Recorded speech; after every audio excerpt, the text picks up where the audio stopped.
All right, people, I'm back again. There are things that at work, at play. One thing you'll realize with Revelations, it teaches you about all the spiritual things that you want to know and don't want to know and need to know. You understand? It's spiritual forces at work there. You see, the Bible is kind of hard to understand, but you got to look at it from a spiritual mindset, a physical mindset, a mental mindset. God talks to you in dreams and visions. I've had open vision before. Most people don't want to believe that. What you mean by that? I had the whole room change on me. And it only lasted about 35, 45 seconds. And I saw this with my own eyes. People like, man, you were just high. I was high at the time, but at the same, I'm not lying to you. I was under the influence of marijuana, but marijuana has never done that to me before. I just hit it one time.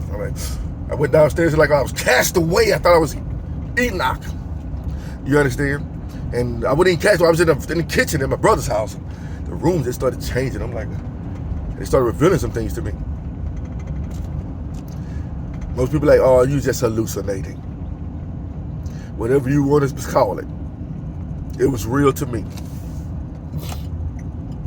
You see, y'all better start believing. A lot of y'all ain't growing spiritually because y'all don't believe. I wanted to say something else. Y'all don't believe nothing. I want to say, y'all don't believe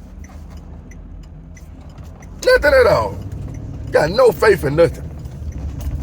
How can God work on you? You don't even believe the spiritual things. You still carnally minded. I bet you believe in Santa Claus. Bet you believe in Christmas. Bet you believe in the Easter Bunny. Cupid. What if there is a deity that connects you with your soulmate that works for God? But there are angels guiding you.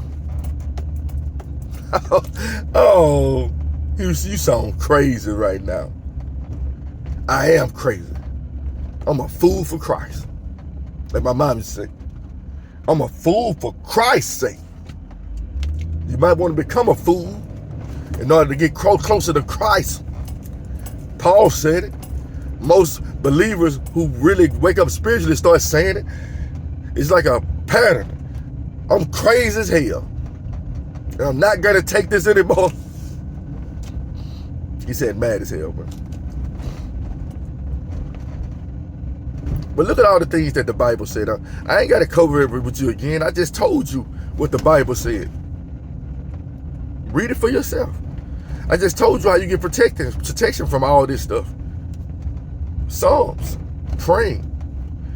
Every time I read, God had me read all of it, as much as I can. And look at this, people. Let me show you something. The first video I did took 20 minutes. I read from Psalms.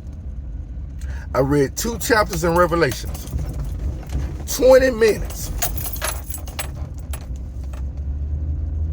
You know, the preacher was like, God just wants a little bit of your time. I understand what he's saying. Like, spend some personal time with God, but he wants as much of your time as you can get. Because I know he knows during work days, you got to focus on this job at hand and such things like that. He know you're going to have to do that. He know you are. You know, he know exactly what you're going to have to do. But that don't mean you still can't talk about God throughout the day when he's set on your mind. That's what he's saying. He don't want you to stop. Tell people what's up with you. I'm sure David had a lot of conversations about God. I'm sure Solomon did too. He was the wisest man ever known. They say Solomon knew some things that there's a book called The Keys of Solomon. I won't read it. I'm scared. There's no telling what's in it. Alchemy, sorcery. Some things I don't want to mess with. I don't want to go down the rabbit hole too deep. I watched a movie years ago. I can't remember what the name of it was, but in the movie, there was a woman and something happened in her life. And she went to this guy that did spells and stuff. Yeah, I watch stuff like that. It's real. But anyway, call me what you want. But I'm watching this movie. I ain't know what it was really about. So, but I'm drawing in. She had to fast for certain days and do this and do that and do that. And she was trying to do something. She was trying to seek an audience with a being, with a deity. Do you understand? And the deity that she was seeking audience with turned out to be her guardian angel. But she was doing all these type of spells and rituals to try to get there. But at the end of the movie, her guardian angel showed up. And they made it, it was probably the best scene in the movie. A big angel that came down. Blue, why have you summoned me? Now, I don't think you got to do all that stuff. You don't, people. That's not of God. If God want to show you his angel, he'll show you it. You ain't got to do no special incantation or nothing like that. But I like the concept of it. But I see why a lot of people go to the dark arts and things like that. I understand. But it's not of God. If God wanted certain things to be revealed to you, he'll show you. You don't have to do nothing special. Anoint your head with oil. Pray. Fast. Rest. Work. Do what he wants you to do. All the things that are supernatural for God will come to you naturally. You don't have to go above and beyond to do these things. You understand? No, people.